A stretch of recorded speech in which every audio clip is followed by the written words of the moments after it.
Suns play in what was the latest game I think I've ever stayed up for, but we found something different about them last night.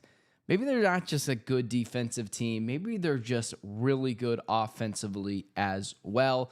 Plus, is Sam Leavitt transferring from ASU? And here is the final straw for Kyler Murray, meaning, should he get one more chance? Let's talk about that much more this edition of the Ben Garcia Show. The Ben Garcia Show. Yeah. Woo. Best show in the land. Yup. Listen. Come and get your information from Ben Garcia. Get the latest on your quarterback, running backs, and receivers. Tune in, so any other show you don't need them. Any news that he giving out, please just believe him. Giving out the latest prediction and top-notch analysis. Wanna hear the truth, better have thick skin like calluses. The latest move that your team just made can be damaging. The dudes ain't speaking no facts, they just be rambling. Lights, camera, action, turn on the show, go get the cameraman. Yeah. Lights, camera, action, turn on the show, go get the cameraman. The Ben Garcia Show. What is up? Welcome into yet another edition of the Ben Garcia Show, an early morning edition of the Ben Garcia Show in the day after the Phoenix Suns play the latest game imaginable. And yes, I will continue to complain about that because when people say, are you a night person? Are you a morning person? I'm neither. I like to sleep, and I like to sleep for a very long time, even though I am the world's worst sleeper. Maybe that's why I envy it so much. But with that being said, do me a favor, hit that follow, hit that share, hit that subscribe button. Follow me on all social media platforms at Ben Garcia Show. It does more than you guys will ever know, and I appreciate you guys being here this morning. With that being said, let's start with the Phoenix Suns last night. So the Suns get a massive W on national television last night, and I think the first thing that I'll say is, like, it does matter to show the rest of the world on national television. Granted, myself and maybe 4 other people were watching that because it was so late that game last night. But it does matter to show a national audience whenever you can that you are not only more competent than they thought, but you're actually a pretty damn good basketball team. There's no counting losses. Like, there's no ifs and buts. You can do that all year long. The Spurs could do that with the Suns. The Kings could do that with the Suns. The reality is the Suns blew a 22-point lead in the fourth quarter the other day against the Atlanta Hawks. However, and I was the one, it's so frustrating. I was the one bringing up this stat every single day for like the last 2 weeks, so that everyone else started bringing it up, now. And I'm like, okay, cool. Like, this is something I've been talking about for weeks now, which is great. It means I'm seeing around corners. It means I'm seeing things that sometimes other people won't see. However, the Suns have been up at least 18 points in their last 9 games. In their last 9 games, the Suns have been up at least 18 points. Now, that does not mean they have only been up 18 points. They've been up 30. They've been up 25. They've been up 20. They've been up numerous amounts of points. And here's the thing is, I know I said at the beginning of the year the Suns were going to be a really good defensive team, and that's what I thought would propel them to the play-in. I never thought they'd be a playoff team. I was like, yeah, they feel like a true play-in team. And I thought the way that they were going to do it was with suffocating defense, pushing the opposing team around, being physical at the point of attack, and then using players like Devin Booker and Jalen Green when Jalen Green was healthy to get timely buckets and be able to win games that maybe they should have lost late in fourth quarters, and just edging out enough wins to be a play-in team. Yeah, I was right, and a lot of people were who covered this team about how much better they would be defensively this year than they were last year. However, maybe they're just a good offensive team too, guys.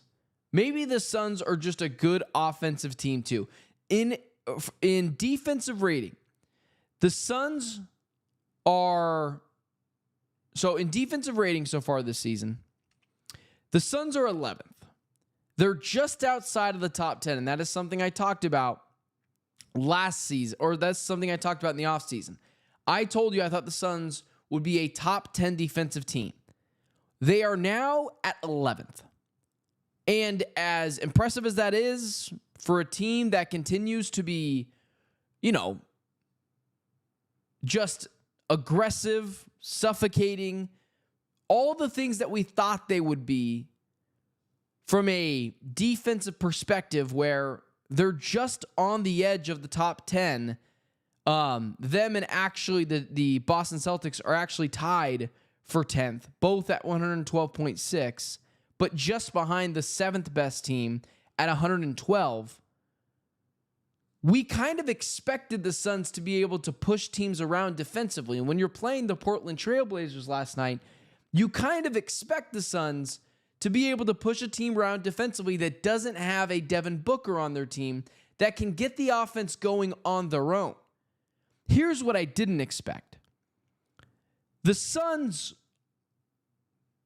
are a better offensive team than they are a defensive team so far this season. And I didn't expect that.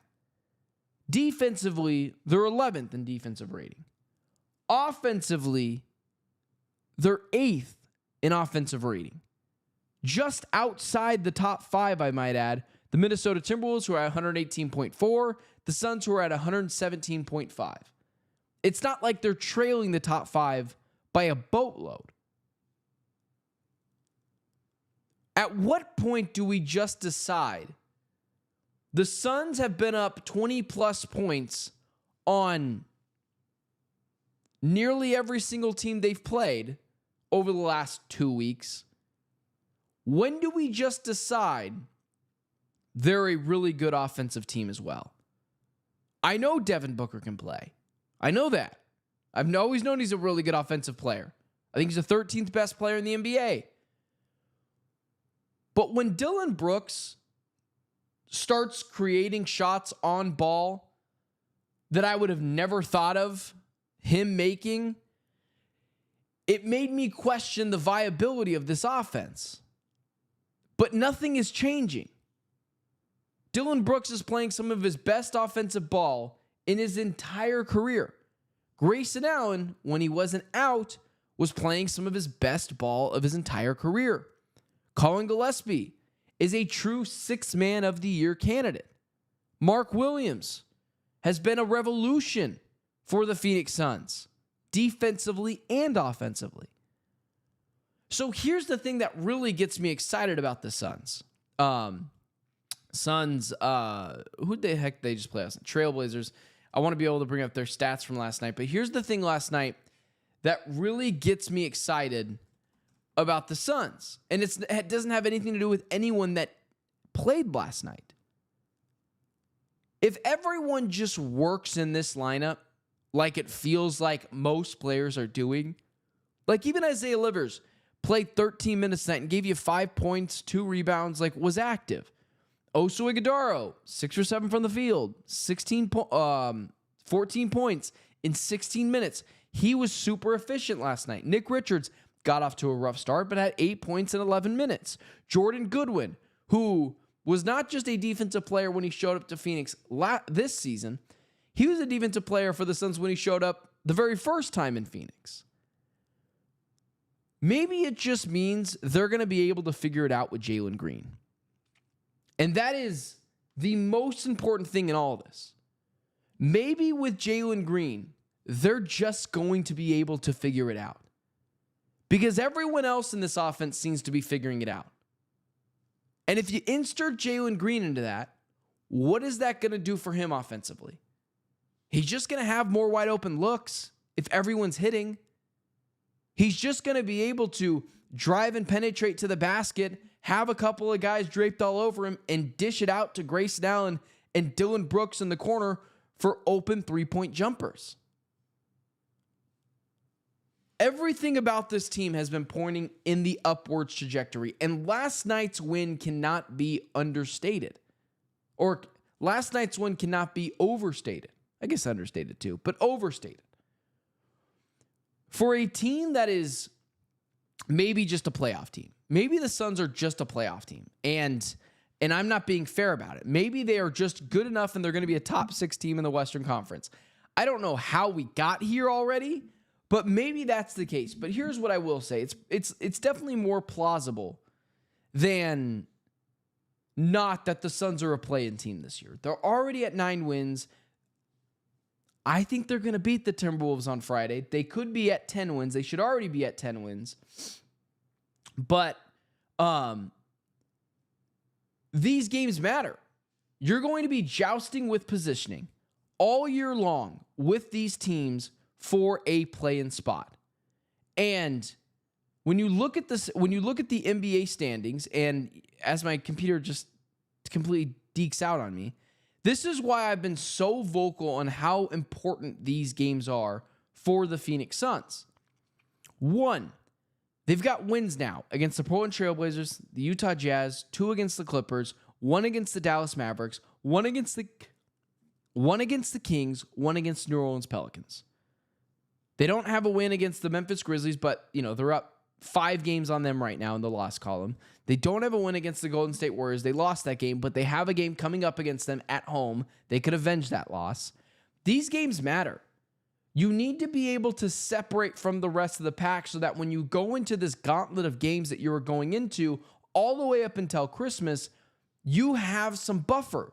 You have some room to maybe not even go 500, to keep your head above water. And so last night, a game against the Portland Trailblazers, who you're going to be fighting with for a play-in spot all year long, that matters. The Suns are 2.5 games up on the Portland Trailblazers right now. Yeah, I'm going to be standings watching all year long. I'm not the Thunder. I'm not the Nuggets. I'm not the Rockets. I know those teams are going to make the playoffs. The Suns probably have 30 more losses on their schedule. Get the wins that matter. Golden State, Portland, Utah, Minnesota to a degree, Clippers, Memphis, Dallas, Kings, Pelicans. Win those games. And the Suns have been taking care of business. Not only are they taking care of business, they're like blowing teams out, which is crazy. And seriously, man, to this point of the season, how many teams in the Western Conference have been better than the Suns? How many? I'll give you the top 3, Rockets, Nuggets, Thunder. I don't think the Lakers are that much better than the Suns. I don't think the Timberwolves are. Warriors, you could make an argument this year the Suns have been a top 6 team in the Western Conference. Like, just power rankings it. And it has to do with they're playing complementary basketball. Now, it makes way for the defensive side of the ball to help them offensively. But I'm just impressed, man. I'm really impressed with what this team has been doing over the last couple of weeks. And they keep it up, they might just be a full-on playoff team. They seriously might just be. We still have some stuff to get to when it comes to ASU, because that story is absolutely wild. Also, I'm pretty sure I just sneezed directly into the microphone, so I apologize for that. Also, Michael, it's your job to make sure that this is not up. So you need to be better about that. Come on now, Michael. Should the Arizona Cardinals go back to starting Kyler Murray? We talked about this yesterday on the Cardinals Squad show, and I thought it was interesting. Should the Cardinals, when Kyler Murray is off IR, start again for this team? Let me give you 2 different perspectives that I think can be seen as logical both ways. 1, you have the fan perspective, who I think most fans would still say Kyler Murray's better than Jacoby Brissett. That is not the winning argument Kyler Murray fans think it is. Jacoby Brissett is a career backup. Kyler Murray better be better than him. That is not the litmus test. However, if you start Kyler Murray, I would probably guess that the Cardinals would be closer to winning more games than not, which means knocking them out of prime draft pick positioning. And I get that perspective. I understand it. I will see it through. However, it's just a bad mindset. As much as I want the Cardinals, the fan in me, to lose every single game for the rest of the year, what does that do? What does that do? It only takes them out of prime, what I believe, or what does it do? It only takes them out of prime draft picking position. However, you do not want this team to win 2 to 3 games. You don't want that. Losing is incredibly infectious. And just getting, the Cardinals aren't going to get the number 1 pick, but just getting the number 1 overall pick for the sake of getting the number 1 overall pick doesn't fix anything. The Jacksonville Jaguars got the number 1 pick, got Trevor Lawrence. What did it do? Titans got the number 1 pick, got Cam Ward. What did it do? Sam Bradford years ago to the St. Louis Rams. What did it do? Like Jared Goff to the St. Louis Rams. What did it do? They ended up trading him. Just because you fall flat on your face and lose every game and end up having the 1 or 2 pick, what does it do? It's better to let the chips fall where they may, meaning the Cardinals are probably going to have a top 8 pick in what is not a very good quarterback draft. And I don't think they're going to move up for everyone. And again, I usually don't look at the chat right now, but it just caught my eye. My guy Brian in the chat, I really want Fanu over any of these quarterbacks, fix the O-line. I promise you, if the Arizona Cardinals take a guard, wait a second, he might be a right tackle. If he's a right tackle, I'll take this back a little bit. But if the Cardinals take a guard with the top 8 pick, I'm going to lose my marbles. You could fix the offensive line. Trade back then. Trade back and take Fanu. All right? Trade. I'm not being serious when I say this, but I'd rather have Jordan Tyson than I would Fanu because I'd rather have a more premium position than guard. But I actually think Fanu's a right tackle. Okay, Fanu's a right tackle. My bad. My apologies. I would take a right tackle at the 8th spot, kid out of Utah. I just wasn't sure if he played tackle or guard. With that being said, you probably should start Kyler Murray when he comes back. You want to win the most games that you can. And you want to also raise his draft stock a little bit more. I do believe there is a world that if you bench Kyler Murray the rest of the season, opposing teams say, why would I want that guy? He wasn't good enough to beat out Jacoby Brissett. If you start Kyler Murray, you can then play the card of, no, he really was injured. We couldn't play him over Jacoby, but as soon as he was healthy, he's our quarterback. He's our guy. Fork over a 1st or 2nd round pick for him. So I think you start Kyler. It doesn't mean anything with how I feel of Kyler. There's nothing Kyler Murray can do to win me back. He could go undefeated. He won't. In his final 5 games as an Arizona Cardinal, I don't care. I've seen enough. It has been 7 seasons. It's time to move on. Here's the other thing that worries me. Kyler Murray has a trade kicker that if he does not pass a physical in March, it makes a large portion of his contract guaranteed. Do I really want to deal with those demons? Do I really want to deal with those demons if Kyler Murray gets hurt, who is now just an injury-prone player? It might be the risk you have to take. You might be the risk you have to take. Also, for the people in the chat, this is not me saying that I think Kyler Murray should start. I'm telling you what I think is going to happen. And also, I'm also not saying that I care if he starts or not. The season's over. And there's nothing Kyler do to win me back. At that point, it is about raising draft stock, or it is about raising trade stock. That's all it is about. And I think if you start Kyler, that's what you're doing. You're trying to raise his draft or his trade draft stock any iota to make things a little bit better. Here's the other thing I wanted to say. Because people keep dooming and glooming about this Cardinals team, I need to say something really quickly. This team is not far away from competing. They are not far away from competing. I know it is so easy to be upset and play the traditional Arizona sports fan, everyone hates me, redheaded stepchild, woe is me card We can't have anything nice. This is unfair. Calm the F down. Kyler Murray to Cliff Kingsbury style. Calm the F down. This team is closer than you think. They just need to find the quarterback.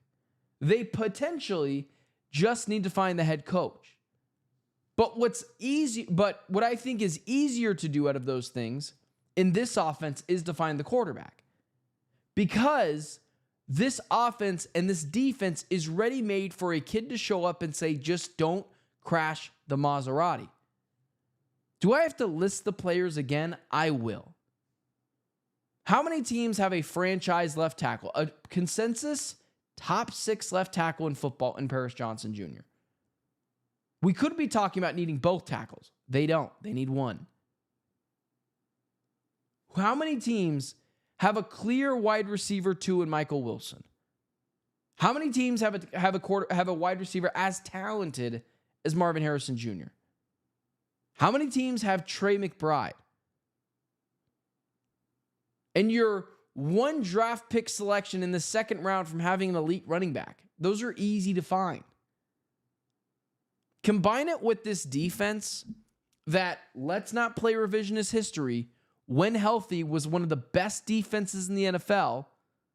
Like, let's not be wrong here. Like, let's be fair here. It was very good when this defense had everyone healthy. They're not that far away, guys. I actually think the Jets and the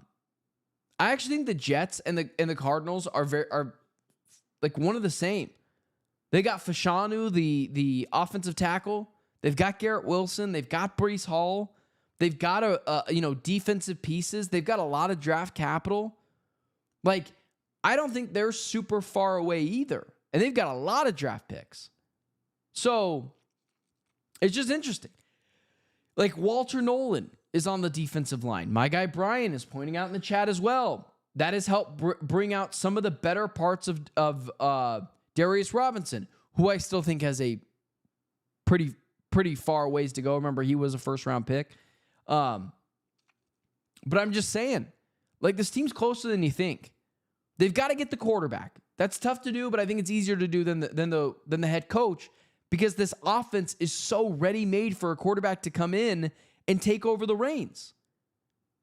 So, like, this season sucks, guys, but things turn around really quickly in the NFL, and I think this can turn around fairly quickly. Truly, I do. Closing out the show, Sam Leavitt's transferring from ASU. Like, he's transferring. He's leaving ASU. I told you guys this earlier in the season, that I was told from someone that Sam Leavitt is a very desirable piece for other winning college organizations. And part of it has to do with A, his leadership, B, his competitiveness. Seems like they not love the traits, but in college, they can be amplified with talent around him. And also what I was told was, even if he doesn't get $5 million in NIL, like I think he's probably going to get, another team will be able to tell Sam Leavitt, hey, maybe you're not interested in $5 million right now. Are you interested in $20 million a year from now? Because in the NFL draft, if you're a top 5 pick, how much easier is that to obtain if you're with us, Ohio State? If you're with us, LSU, Alabama, Georgia, one of those elite level SEC powers.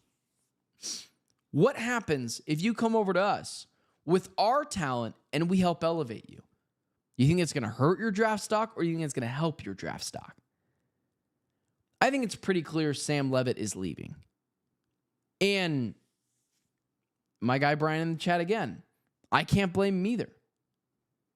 This has always been about money in one way or another. No, it's about raising his draft stock. Do you know what happens if you get picked in the top 10? You make more money. You make more money. It's always about raising your draft ceiling. And if Sam Leavitt is leaving, who could blame him? Loyalty is overrated. It always has been. It's something I've been preaching on this show for a really long time. Loyalty outside to your family and outside to your, close niche circle of friends. Outside of that, who wants to be loyal to a business, to a company, to a shield? If Sam Leavitt was playing poorly, for a long stretch of time, would ASU be loyal to them, or would they start Jeff Sims? It's a business. They would start Jeff Sims. In the same breath, Sam Leavitt has to do what's best for himself. So I don't blame Sam Leavitt. Here's what I do blame. And here's one of the reasons why this is going to happen for the foreseeable future, poaching Arizona State's best players. And it has nothing to do with Kenny Dillingham. It has nothing to do with Kenny Dillingham. This has to do with the people at the top. Graham Rossini, dummy Michael Crow. I almost said something else, but dummy Michael Crow, who I think is a horrific leader at ASU, just a horrific leader. That's coming from me. It's me. I'm a Sun Devil alum. I've always criticized Michael Crow. He's terrible at he's absolutely terrible at what he does. One of these days, he's just going to take away my degree, which, whatever. Degree's gotten me nowhere. You know what's gotten me somewhere? Doing this every day. Or doing this 3 times a week. I was told last year, not even this year, last year, when I worked at Just Sports, they were interested. Because I'm very close, it's why one of the things, I tell you guys, when Just Sports ever puts jerseys on sale, I'm like, they don't know anything, they're just guessing. I know the powers over at ASU, over at Just Sports, they don't know anything, they're just guessing, just like you. You see a jersey on sale, they don't have any insider information. I can promise you that. But they tried to get in on the NIL action. And ASU rejected them because ASU wasn't putting their arms around NIL. They had no idea how to get to that next level of what do we do with NIL. They are so far behind on NIL, it is not even funny. That is not a Sam Leavitt, Kenny Dillingham issue. Why do you think Kenny Dillingham, the day before this comes out, is begging for restaurants to donate, name a burger after a player, car dealerships, restaurants, whatever it is? He was literally the day before begging for them to help support this program, telling them you will reap the benefits, especially if you are around Tempe, if this team is doing well. Do you really think it's a coincidence that the next day, the very next day, it comes out Sam Leavitt is leaving ASU? I know. Sam Leavitt's brother came out and said, well, he's still weighing his options. Come on, guys. We're both adults here. What does that mean?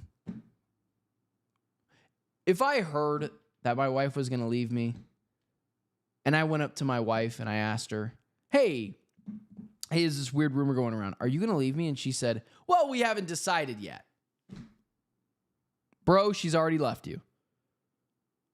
Oh, my girlfriend's going to break up with me. Hey, were you thinking about breaking up with me? Well, I haven't really decided yet. We're still weighing our options. Anytime you tell someone you're weighing their options, probably not a great look for ASU right now. Probably not a great look for ASU. He's gone, guys. I think he's gone. I hope he stays. I got some encouraging news last night from someone I texted in the business who told me that they'd be surprised if he left. But I'm reading the tea leaves here. Feels like Sam Leavitt is as good as gone. It also kind of backs up the things I've been saying about how freaking good Sam Leavitt is.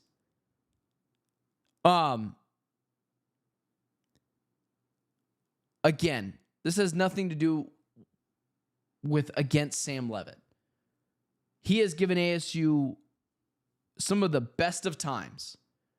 But if ASU is so far behind on their NIL that from people I know, they have shooed them away and said, we can't take your money. We're not ready for it right now. We're behind on this. Took a while for us to wrap our arms around NIL. This is an ASU problem. This is on ASU.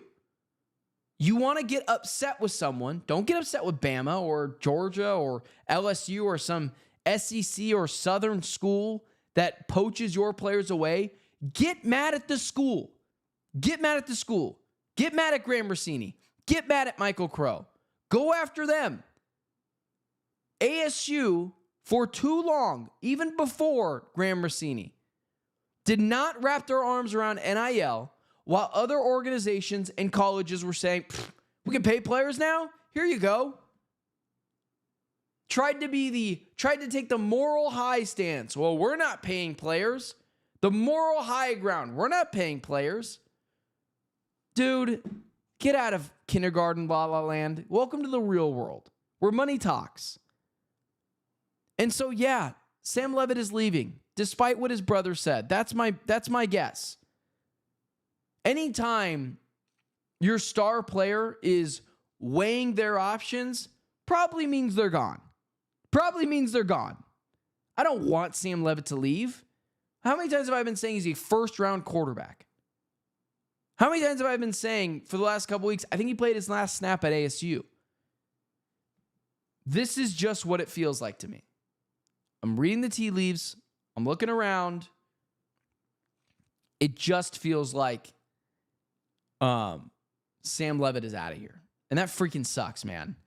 I think ASU will be able to recover and find another quarterback. I believe in Kenny Dillingham. Like, here's the thing that matters more than anything else. Even with Sam Leavitt leaving, it doesn't matter to an extent. Because ASU still has the foundational piece in Kenny Dillingham. If you asked me who would I rather keep, Kenny Dillingham, Sam Leavitt, it's no contest. I'll take the culture and the foundation of Kenny Dillingham over everything else. And so, yeah, I think Leavitt's gone. I think he's gone. And that sucks, but it is what it is. Guys, last 5 minutes of the program, I will take some of your guys' questions. One, I have a question from Michael Evans. What the heck is Ben Abigail Book Garcia? I'm so confused. I saw this twice in the chat. I don't understand it. If anyone else has any questions in the chat, I'll look at them. Any of them. Any Arizona sports question. Stephen Gochell, morning guys. Glad you're feeling better, Ben. I am feeling better. I am just so freaking tired from that stupid Suns game last night that started at 9:15. That is so stupid. And I'm okay with yawning into the microphone because essentially the show is over. Like, I don't have to be professional anymore. But that is so stupid. You wanted me to rant about something? 9:15 tip-off games. I didn't get to bed till 1 a.m. last night. And here I am doing a show for you guys. Yeah, you know what? You're welcome. You're welcome. Right? Katie was toxic to us. Yeah, that is true. All right, it doesn't seem like you guys got anything. Michael is telling me my baby's name should be Abigail Book Garcia. Michael, my last name's not Gracias. It's Garcia, you freaking stooge. Abigail Book Garcia. I think you just misspelled Garcia. Her name's going to be Olivia, guys. It's going to be, here, I'll even put it in the chat for you guys. It's going to be Olivia Lynn Garcia. That's what we're going to do. First question from Chill Pound. Is that Ivan in the chat? And it's just not Chill Peasy anymore. It's Chill Pound. That's going to be my daughter's name, Olivia Lynn Garcia. It's very similar to my wife's name. I don't know if I want to throw my wife's name out there. I don't need you sickos. Not you guys. The reason why I don't ever post my wife or anything on social media, like personal, because I say things and people will go after like people I love and like, how could you like this guy? It's like sports, guys. It's sports. How much do you hate late tip-off games? Yeah, I I hate them so much. I hate 8:30 p.m. games. Like the ones on TNT, which start at 8:45. So you could imagine my rage when this game ended at like 11:45. Do you think the Cardinals should draft O-line and another weapon and get a developmental quarterback, or take a swing on a quarterback this year and hope the offensive line just gets better? Well, you can't hope the offensive line just gets better.